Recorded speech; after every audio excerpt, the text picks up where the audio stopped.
Our goal in this and coming sections is to get an overview of the executive neural control circuits that permit our nervous system to govern itself. What does it mean to govern oneself? It means the ability and freedom to decide based on one's own needs, desires, and priorities, and to be able to consider many possible courses of action or thought. It means the capacity to select the best course of action or thought based on one's own reasons and evaluations. And finally, it means the capacity to stick to a self-determined course of action, come what may. Since we make decisions in various domains of thought and action, there are probably different executive processes associated with each class of our decision-making and self-control, self-regulation, or self-governance. Some executive processes you would want to be volitional, such as deliberation regarding whom to marry. In contrast, other executive decisions should probably not be volitional.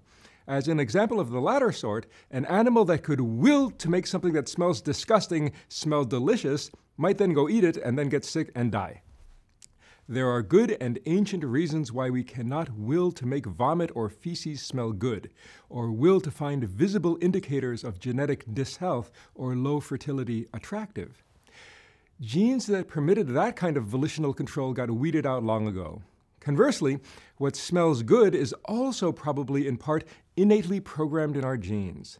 But that does not mean that we have to be slavishly driven by such non-volitional and perhaps innate programming. This is because there are other centers of decision-making that can override non-volitional decisions such as that smells good, or that looks attractive, or that smells bad, or that looks unattractive. For example, let's say that you are a vegan on moral grounds. You might still find the odor of barbecued meat really good and delicious. You might find that smelling barbecued ribs makes your mouth water against your will. But you can override that desire and choose to eat vegetables for your own, in this case, moral reasons. Conversely, you might find some vegetarian dish unappetizing, but force yourself to eat it nonetheless so that you do not, say, insult the host who put so much effort into making that just for you. You can act on the basis of your reasons rather than your desires if your executive neural circuitry is in working order. Some psychologists and philosophers have talked about hot or first-order desires like wanting to eat ice cream because it'll taste good, and other cold or second-order desires like simultaneously not wanting to eat the ice cream because you don't want to gain even more weight. When there's no conflict between desire and other goal-seeking systems, there's no problem. If I say, you must kiss that beautiful person with whom you're madly in love, you'll probably say, sure, no problem. Or if I say, you must not eat this vomit, you'll say, okay, no problem. But if your father commands you to never again see the person you're madly in love with, there will be conflict between the desire to obey your father and your desire to see your beloved. Conversely, if I say you must eat your unappetizing dinner or you'll insult the host, then there's again a conflict. Executive control is essential in regulating our behavior and minds, especially in such cases of conflict where prioritization and appropriate sequencing among opposing goals is required. Self-governance is most evident in cases where one or more of our brain's goal-seeking circuits must be inhibited in the service of fulfilling the aims of another of our brain's goal-seeking circuits. It turns out that key executive circuitry lies here, behind our foreheads. If we lose key frontal lobe circuitry, whether through a frontal lobotomy, the degeneration of neurons associated with frontotemporal dementia or Alzheimer's disease, or brain damage, we might well lose volitional executive control of our bodies and minds. The most famous example of such a loss is Phineas Gage. He actually worked in this town where I also now work in Hanover, New Hampshire. Here's how he looked before his accident, looking quite dashing, I think. He was a foreman working with his crew, laying down railroad tracks at this location in Cavendish, Vermont. This was before the invention of dynamite. So he and his men put gunpowder into a crack in the granite and laid down a long fuse. Normally, they should have covered the gunpowder with some sand before tamping it down, but Phineas got distracted and tamped the gunpowder down with this iron rod directly. This made it spark, which then blew the iron spike through his brain, as shown here. The spike landed 80 feet or more than 25 meters away, covered with his blood and brains. Incredibly, Mr. Gage did not die. Instead, he remained conscious and was able to talk to the doctor about what had just happened. But he did sustain massive left frontal lobe damage. So clearly, just as an aside, the frontal lobes appear not to be necessary for consciousness. Now, whereas before his accident he was responsible and capable of leading a team of men, after his accident, he had a major personality change.